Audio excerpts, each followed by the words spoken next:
Thank you very much. It is my pleasure to be here today to speak about the psychological responses to September 11th with a special focus on the national impact. Traumatic life events are stressful for a number of reasons. They are often random. They are unpredictable. They are uncontrollable. And when they are a community-based event, such as a natural disaster, they are a shared experience among many victims. Terrorism is a unique case of a traumatic life event because there is a faceless enemy with malevolent intent to inflict widespread psychological pain, primarily via fear and anxiety. So terrorism is inherently psychological in nature. It is a purposeful act of violence via either conventional or biological, chemical, radiological, or nuclear weapons. It leads to ongoing threat that prolongs fear and a sense of vulnerability in the populace. And of course, there are political undertones, motivations, and ramifications. Terrorism, if effective, is a very stressful event. And 9/11 is a unique community-wide collective trauma for many reasons. It was the first large-scale, successful terrorist attack on U.S. soil. And very importantly, it was the first large-scale disaster that was witnessed live, unfolding on our television screens. About 60% of the American population witnessed some portion of the attack live on television, either saw the second plane hit the World Trade Center or saw the buildings fall. This is unique to have so many people see this trauma unfold live on their television. And 9/11 highlighted our vulnerability to terrorism. It became no longer something that happens elsewhere. And because of these features, because of the features that made it traumatic, stressful, unique terrorist motivations, as well as the successful impact, there were psychological effects that were widespread throughout the United States. I personally conducted some of this research. There were others who conducted research as well. And when we looked nationally, that is outside the directly impacted communities of New York, Washington, D.C., and Shanksville, Pennsylvania, we saw that the impact of the attacks spilled over. In fact, this slide shows the percentage of nationally representative sample of several thousand people who reported high rates of acute stress symptoms in the first few weeks and post-traumatic stress symptoms in the first few years following the 9/11 attacks. Amongst this national sample, almost 11% were exhibiting high rates of stress reactions in the first few weeks after the attack. At 2 months after, which is around the time of the anthrax attack, the rates were about 17% of a nationally representative sample were exhibiting high rates of post-traumatic stress symptoms. And over time, those symptoms remitted. The vast majority were no longer experiencing elevated rates or elevated symptoms, post-traumatic stress symptoms, over time. Nonetheless, there were worries, fears about the possibility of future terrorism that were relatively constant over the 3 years after the attacks. In fact, by about 6 months after the attacks, the rate and concerns and worries of a nationally representative sample stayed pretty constant over the several-year period, despite the fact that, of course, there was not another successful terrorist attack. And in fact, those individuals who reacted to the attacks of 9/11 with elevated stress reactions in the first few weeks and who continued to worry about the attacks or the fear of subsequent attacks, in fact developed new onset cardiovascular problems, health problems, as a result of this psychological concern. But it's important to recognize that the attacks of 9/11 impacted people in many ways beyond psychopathology. As I just said, there were physical health effects, even amongst individuals who were indirectly exposed. But importantly, we have changed in many ways simply in our behaviors. Anybody who has flown on an airplane in the last decade can tell you it is a very different experience. We take off our shoes, we go through X-ray machines, pretty much without protest. Very different from where we were on September 10th, 2001. We go into public venues and recognize that somebody is going to look to ensure that we are coming in without any sort of weapon of mass destruction. Worldviews have also been impacted. As I noted, we no longer in the United States have a perception of invulnerability. Our sense of security was shattered. We now acknowledge the possibility of terrorism, and we, in most cases, accept this new reality. And 9/11 influenced a variety of socio-political attitudes. Research suggests that the public is supportive of strong government response to terrorism when people perceive a high risk of future terrorism. Political scientists and social psychologists Leonie Huddy and Stanley Feldman have written a great deal about this.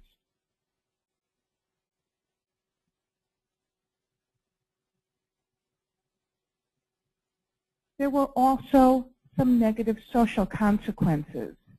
Particularly in the early aftermath, there was increased prejudice and intolerance for individuals who seemed to share characteristics of the 9/11 attackers. And in fact, there are a series of anecdotal reports that hate crimes toward Muslims or individuals who were perceived to share characteristics of the terrorists in this early aftermath period. But we should not only look at the negative social consequences. There were also positive social consequences: charitable donations, blood drives, civic engagement, rallying around the flag. People came together in a patriotic stance. And so it's important to look at both the positive, both the negative and the positive. And in fact, in our own research, we asked individuals to report on whether or not they could identify any positive social benefits in the aftermath of the attacks. And indeed, they could. Almost a quarter of people reported more positive views of others in the early aftermath of the attacks. people saw benefits for their religious or spiritual beliefs. There was increased attendance at religious organizations and churches, synagogues in the aftermath of 9/11. There was an increased awareness of political and global issues, which was seen as a positive social benefit. People saw improvements in national security as a positive, philosophical and worldview changes, an outpouring of rescue efforts, and people reported being thankful for the social and personal relationships that they had. There were also impacts on children. As anybody who has thought back about the thousands and millions of children who grew up under the shadow of terrorism, it's important to think about how their life was different than those of us who can clearly remember prior to September 11th, both in terms of simple things like flying on an airplane and being confronted with notions of an elevated concern about terrorism. Anecdotally, there was a great deal of reporting after the capture and death of Osama bin Laden that young people, college students, were celebrating in the streets. In general, young people grew up with an enemy who was identifiable and was captured and killed prior to this 10th anniversary. But in general, research suggests that the stress and post-traumatic stress responses amongst young people was relatively transient, except for those young people who were directly impacted by the attack because they lost a loved one or a loved one was in the World Trade Center and escaped. And not surprisingly, parents played a very important role in how children responded to 9/11 in terms of whether or not they expressed distress, the kinds of coping strategies they engaged in, and perhaps also not surprisingly, if parents were highly fearful, if parents were restricted their children's traveling activities, if parents were distressed themselves, that spilled over into the household, into their children. 9/11 also, for some, had an influence on their socio-political attitudes, very much influenced by how parents talked about the attack and the aftermath in their homes. And there's reason to believe that the impact of children also played out in their general beliefs about the world. They did not grow up believing that the United States was invulnerable. And very interestingly, there is suggestion that the impact of 9/11 spilled over even outside the United States. Reports indicate that post-traumatic stress symptoms were seen among London school children as long as 6 months after the attack. Economists analyzed well-being in the UK from pre to post 9/11 and saw declines in overall well-being amongst individuals quite remote from New York City, Washington, or Pennsylvania. And among pregnant women in the Netherlands, those who were pregnant during 9/11 as opposed to a year later had children of lower birth weight. Now, how can this impact spill over off our shores? Obviously, via media. And media play a very important role in the aftermath of events like 9/11. They can provide useful, critical information to those who need and want it. They can assist in containing anxiety by correcting rumors They can educate the public, and very important way in which media can educate the public is show the kinds of responses that are normal in the aftermath. They can provide, by showing people's experiences, how to learn from others' experiences. But it's a double-edged sword. By presenting repeated graphic images, the media can actually reactivate the traumatic experience and can enlarge the geographic range of exposure to trauma. Anecdotal reports suggest that young children who saw the attacks repeatedly shown on the television screen thought that the attacks were happening over and over again. So distress and anxiety can be exacerbated by exposure and repeated exposure to graphic images. By focusing on only some victims and not others, individuals may get an inaccurate portrayal of the range of responses to trauma. And very importantly, media can intrude on the privacy of victims. Research enables us to draw several conclusions that I will just go through quickly now, and if we have time, I will be happy to answer any specific questions. The September 11th attacks had, as I just noted, widespread psychological impact across the country, but the degree of response was not explained simply by degree of exposure or loss from the attack. The psychological impact of a large-scale terrorist attack like 9/11 is likely to extend beyond the directly impacted communities as a result of indirect exposure via the media. And for this reason, one can expect widespread impact to a larger geographic area. Research showed us that those with prior mental health difficulties, such as anxiety disorders or depression, were more likely to respond to 9/11 with acute or post-traumatic stress symptoms and distress over time. And this immediate response was a strong predictor of prolonged stress responses to the attack over time. Research showed us that coping strategies employed in the immediate aftermath of the attack were significant predictors of mental health outcomes. And in fact, in identifying those immediate coping responses that were maladaptive, we saw that giving up, distracting oneself, or engaging in denial predicted ongoing distress and post-traumatic stress symptoms over time.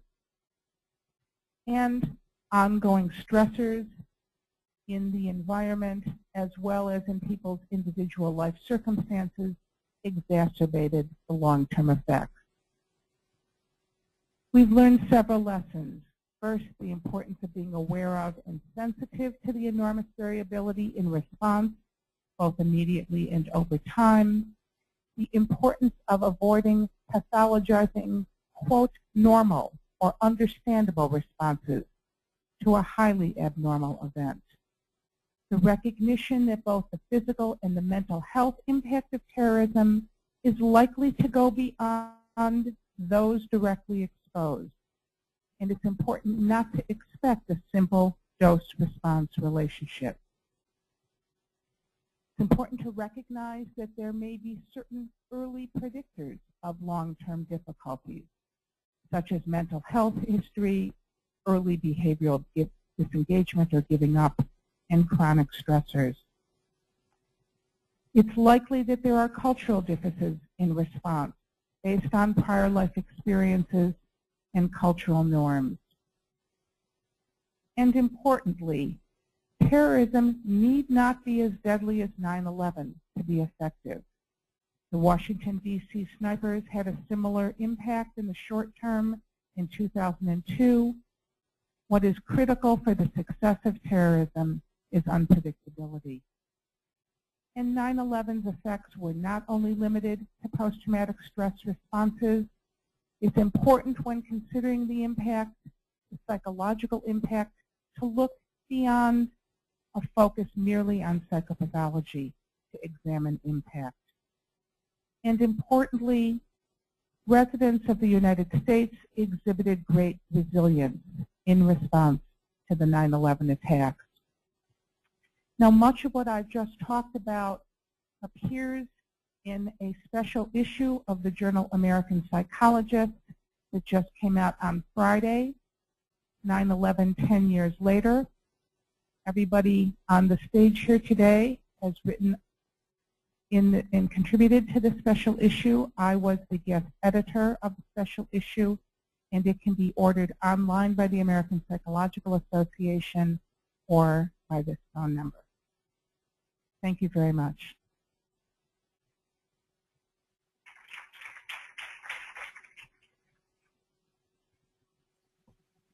Thanks, Roxy. I'm going to kick out one question from Merle Friedman in South Africa.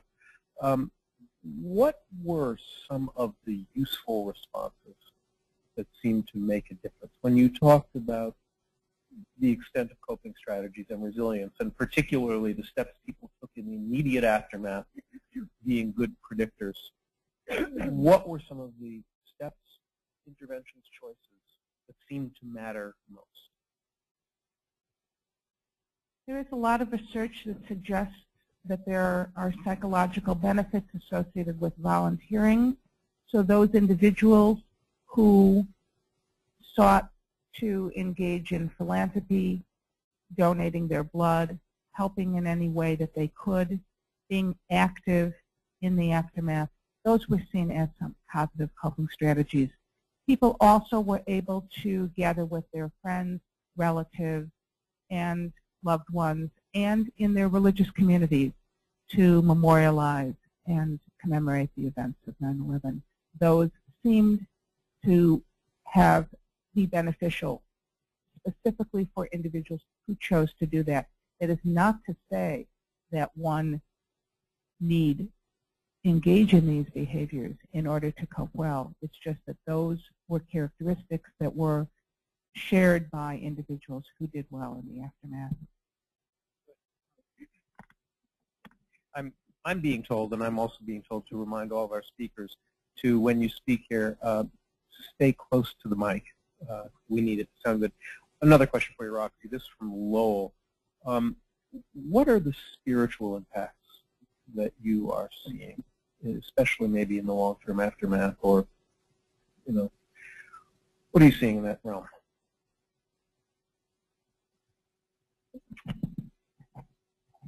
I would say, actually, in the research that I've conducted, we didn't look specifically at changes in spirituality. I know that Dr. Nuria has some research on this, and maybe you can address that. You want to pick up the microphone, maybe to address that? Oh, okay. Okay, well, maybe Dr. Nuria can speak about that later. What we did find in research that we conducted in the aftermath of 9/11 was that individuals who reported being more spiritual, who reported seeing religion as an important part of their lives, did cope well over time. In fact, exhibited more positive emotion, less physical health problems. Again, that is saying that those individuals who chose to use those coping strategies found them effective. Roxy, let me close your section with a question you and I were discussing outside, which is about images of 9/11. You made very important points about both the positive role of the media and challenges. And you point out your research shows that explicit images can increase distress. Some of the people on this webinar are journalists who are trying to decide how to portray the event. From your standpoint as a researcher, how do we balance concern, ethical concern for not distressing those who are already psychologically injured, with the need for a historically accurate depiction and memory of an event that now is a decade past? Well, as I said to you out of this room, speaking as a psychologist, I can only speak based on research. I'm not a historian, and some of these questions may be better answered by historians in terms of recording the record. But I believe very strongly that we can memorialize and commemorate the 10 years post 9/11 by a respectful memory of the people whose lives were lost, by shared joy and memory of the heroic actions of many in the aftermath of 9/11, without repeatedly being exposed to graphic visual images of the attacks, which we saw in the aftermath. But at this point, I see no value in repeatedly looking at those graphic pictures. They're available for the historical record, but I see no psychological benefit to re-witnessing those pictures. Thank you. Very, very important perspective. And thank those of you in the webinar audience who sent in questions. If you have more questions, kind of as each talk goes on, keep them coming because we may have a little bit of time at the end. And those of you here in the audience at the New York State Psychiatric Institute, please take notes as each speaker goes on. Remember what you intended to ask. There will be a chance to engage in a direct conversation when the webinar portion is over.